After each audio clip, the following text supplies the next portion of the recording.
President Vladimir Putin has signed into law tough new fines for Russians who spread what the authorities regard as fake news or who show blatant disrespect for the state online, an official portal for legal information showed on Monday.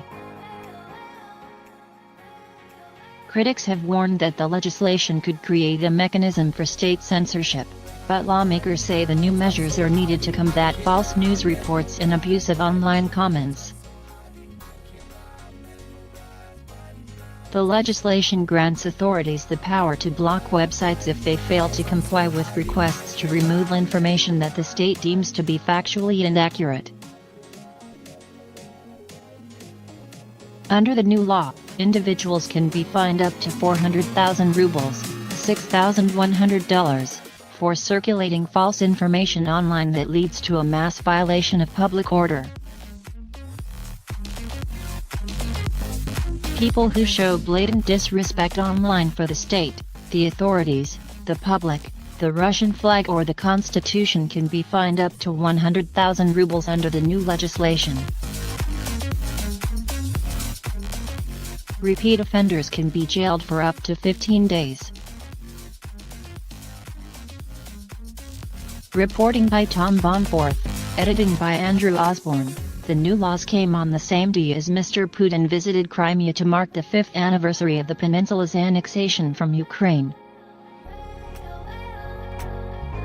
The president led thousands to chant Russia at the event, as NATO and the European Union again strongly condemned the land grab by Russia. Speaking at an outdoor concert in Crimea's regional capital of Simferopol, the Russian president hailed Crimea's residents, likening them to the Red Army soldiers of the Second World War. Russia has taken you into its fold with delight and joy, he told the crowd. We will fulfill all of our goals because we are together now.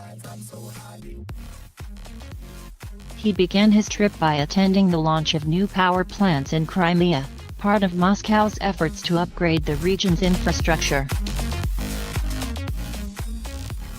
Ukraine has cut off energy supplies to the peninsula and blocked shipments of Crimea-bound cargo via its territory after Moscow annexed the region in 2014.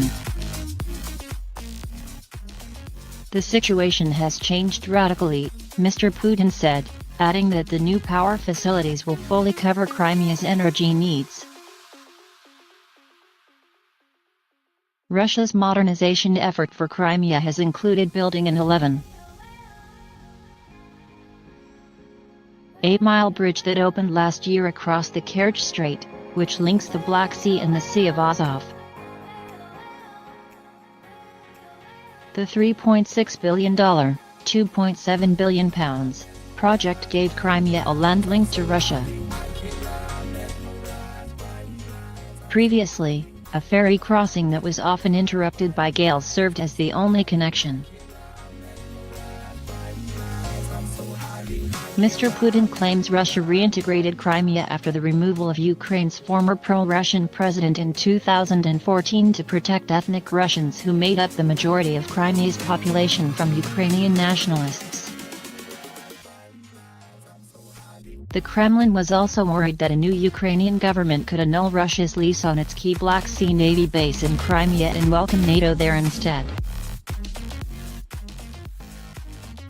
The Russian leader has said he put Russia's nuclear forces on combat readiness during the 2014 developments in Crimea and warned his Western counterparts that Moscow was ready to defend what it considered its land. The annexation gave Russia hundreds of miles of coastline along the Black Sea, a near stranglehold on commerce in the Sea of Azov and access to vast potential energy riches on the Black Sea shelf.